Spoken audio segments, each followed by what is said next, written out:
Ladies and gentlemen, boys and girls, this is the HTC 10, brand new for the spring of 2016. This is going to be an unbiased, fanboy-free review of this device, an honest review of this device, my likes, my dislikes, all the good, bad, and the ugly of this brand new, sexy, unibody aluminum slab of a phone here, the HTC 10. So stay tuned for an honest review. Right, so talking first about the good things about the phone, the things that I like about the phone, things that make this phone stand out and make it awesome. First of all, the design. The design of this phone is unbelievable. It feels so good in your hand. It's rather thick feeling, I would say. It doesn't feel skinny. It doesn't feel thin like an iPhone feels thin. These sort of chamfered edges here are really, really nice to hold on to. They give the phone a really unique feel to it.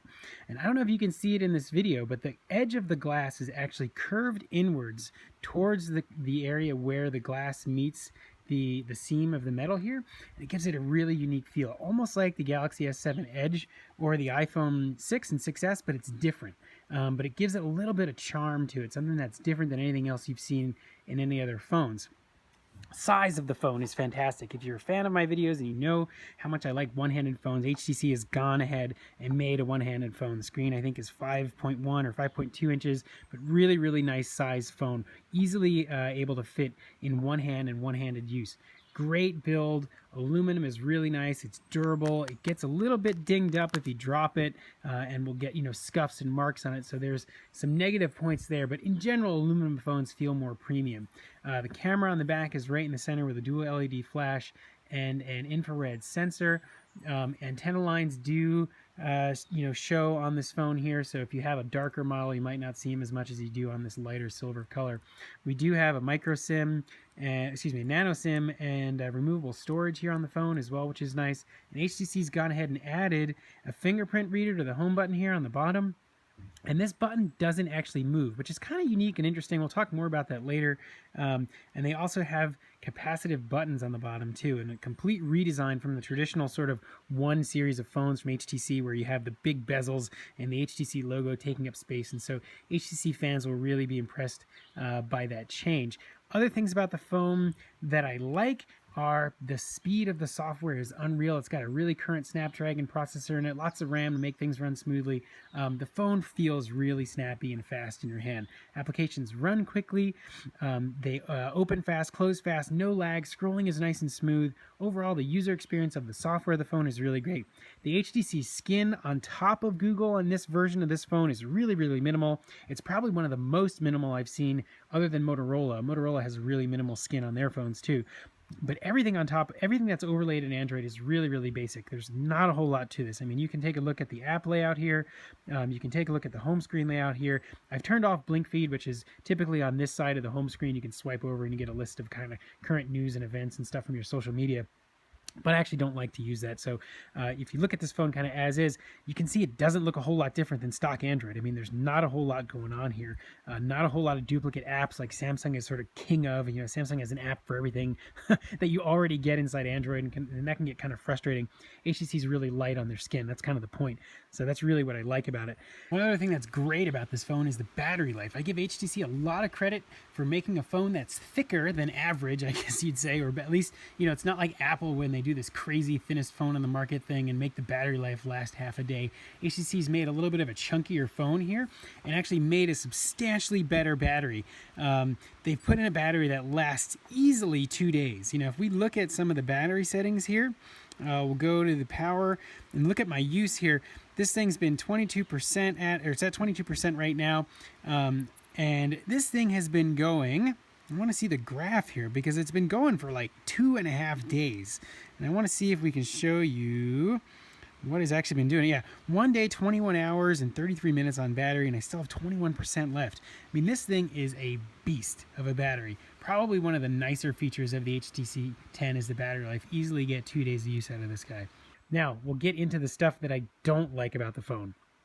Okay, first thing I don't like about the phone, and it's a pretty glaring one, is the design of the phone compared to previous HTC phones and compared to this guy right here. I mean, this thing is an iPhone clone. I'm sorry, guys. Sorry, HTC fans, but it looks like an iPhone. There's so many things about this phone that look similar to the iPhone that it really is a very, very close copy of the iPhone. So much the fact that HTC has gone and removed probably one of their biggest selling points, which has been the boom sound dual stereo speakers, and moved it to the bottom of the phone, exactly where the iPhone has their speaker, and has totally changed the game in terms of the quality of the sound. I'm sorry, don't listen to the hype from HTC. The sound quality of this does not compare to the old boom sound speakers. It just doesn't. I'm sorry.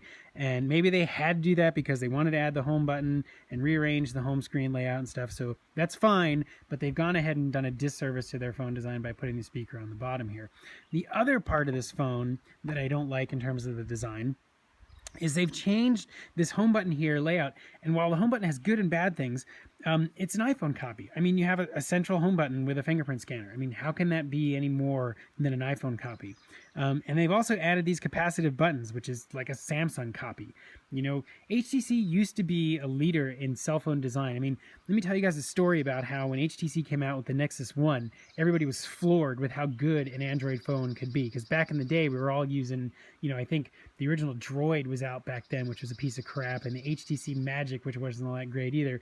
And when the HTC Nexus 1 came out, everybody was like, wow, this is really cool. And then they released the M7 soon after that, and everybody was really wowed with their, you know, unibody construction of that phone and the stereo speakers and just how outstanding that was. And ever since the original 1M7 came out, HTC's really kind of been stuck in the same design. And while I like it, and you've heard in the earlier part of this video that there are features of that design that I like, they need to break out of that mold and do something different. And they've tried here. They've tried by moving these buttons and putting the home button, you know, and moving the speaker, but it's just too much of a copy. They've copied Samsung, they've copied Apple, and they need to do more for their own device. Okay, so I'm going to stop that rant now and talk about the other things that I don't like. The other big thing that I don't like is the screen.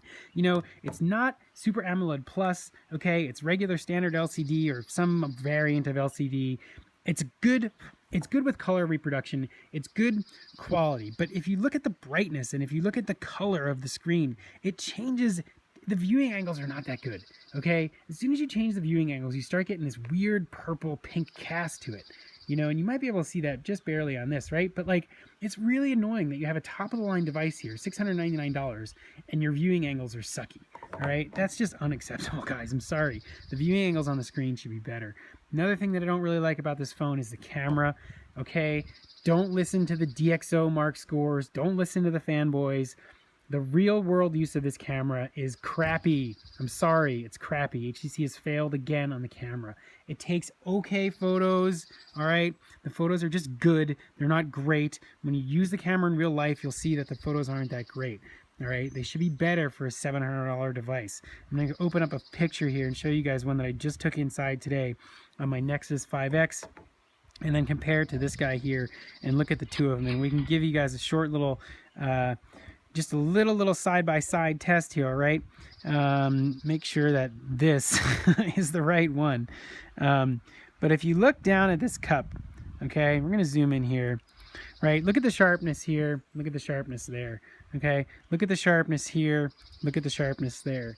You can really, really see how much sharper and more accurate the Nexus 5X is. And if you look back here in the out of focus areas, all right, and go up here, this is so blotchy and blurry compared to this, all right? And again, these are just real world handheld shots in natural light in my kitchen, all right? This isn't the stupid side-by-side, you know, the stuff that DxO Mark uses where they put everything in a test room and, you know, lighting is controlled and stabilization is controlled. No, this is just how everyone uses their phone, which is hold the phone up and take a picture, okay? And when you do that with this phone and you use it in real world examples, all right, it doesn't perform as well as it should be when you compare it to other phones like the Nexus 5X and like the iPhone 6s and 6s Plus, okay? It's not as good. I'm telling you that. Listen to me. Don't listen to DxO Mark. Listen to real world use.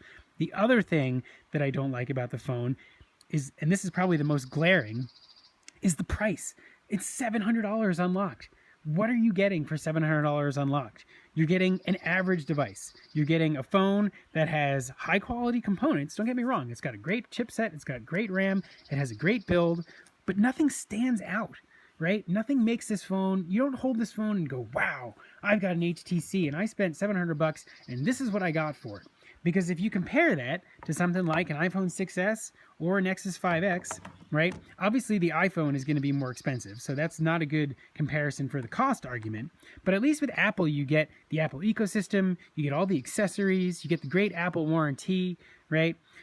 When you compare that to the 5X, you're getting a better camera, you're getting equally good screen, if not better screen. Sure, it's a little bit slower, right? So, you know, maybe things will open a little bit slower. We'll open an app here and show you guys what I'm talking about, right? We'll go here, we'll make sure everything's closed. And we'll go here, we'll make sure everything's closed. And then I'll open a game. I've got a game here. Let's just find Stickman, right? And we'll do them side by side. We'll press them at the same time. And we'll watch. And we'll watch the HTC 10 boot this game a hair faster than the 5X, right? So do you really want to pay double the money? And I mean double, I mean literally double. So like $700 versus like $350, probably even less for this now. For a phone that gets you just a smidge better performance, but the screen's not as good, the camera's not as good, you know, you're not really getting a whole lot in this phone. You're getting an average device, but for 2016, it's kind of marginal. And I think you guys should really pay attention to that when you're looking at the HTC 10 and you're trying to decide which phone to get. So I hope you guys have enjoyed this little honest review here of the HTC 10. Don't forget to check out everything else I have on YouTube and rate, comment, and subscribe. Thanks.